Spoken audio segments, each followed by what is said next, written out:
चलिए, हमने इस टॉपिक में अभी तक जो भी कुछ सीख लिया है उसे हम यहाँ पर समराइज कर लेते हैं। First, a group of individuals living in a geographical area who can interbreed and share or compete for similar resources is called a population। यानी कि ऐसा ग्रुप ऑफ इंडिविजुअल्स जो कि एक पर्टिकुलर जोग्राफिकल एरिया में रहते हैं और साथ ही वो इंटरब्रीड कर सकते हैं और एक दूसरे के साथ वो सिमिलर रिसोर्सेज के लिए compete भी करते हैं और शेयर भी करते हैं, तो ऐसे ग्रुप ऑफ इंडिविजुअल्स को हम कहते हैं पॉपुलेशन।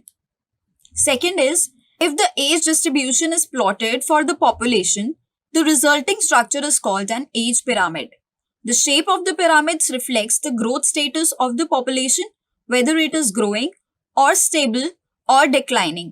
तो यहाँ पर ये बताया है कि अगर हम किसी भी पॉपुलेशन के एज डिस्ट्रीब्यूशन को प्लॉट करते हैं तो जो भी रिजल्टेंट स्ट्रक्चर आता है उसे हम कहते हैं age pyramid.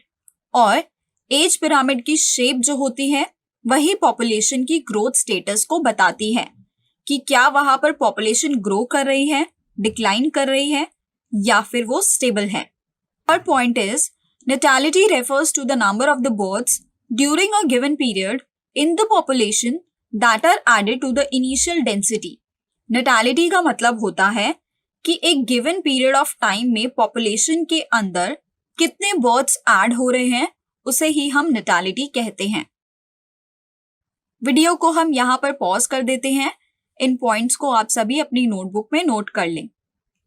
Fourth point is, mortality is the number of the deaths in the population during a given period। यानी एक पर्टिकुलर टाइम पर एक पॉपुलेशन के अंदर जितनी भी डेथ्स होती हैं उसे हम mortality कहते हैं। Immigration is the number of the individuals of the same species that have come into the habitat from elsewhere during the time period under consideration। यानी अगर एक पर्टिकुलर टाइम की अगर हम बात करें तो एक पॉपुलेशन के अंदर कुछ ऐसी स्पीशीज जो है वो बाहर से आकर ऐड हुई हैं, यानी वो किसी और जगह से आई हैं, तो उसे हम कहते हैं immigration. Emigration is the number of the individuals of the population who left the habitat and gone elsewhere during the time period under consideration। ये इमिग्रेशन का एग्जैक्टली ऑपोजिट रहता है, जो होता है कि कितने नंबर ऑफ इंडिविजुअल्स एक पॉपुलेशन को यानी एक हैबिटेट को एक टाइम पर छोड़कर चले गए हैं उसे हम एमिग्रेशन कहते हैं। वीडियो को यहाँ भी हम पॉज कर देते हैं। इन पॉइंट्स को भी आप अपनी नोटबुक में नोट कर लें। यहाँ आपके सामने कुछ रेफरेंस क्वेश्चंस दिए हुए हैं। इन क्वेश्चंस को आप प्रैक्टिस कर सकते हैं, ये आपके इसी टॉपिक पर बेस्ड हैं।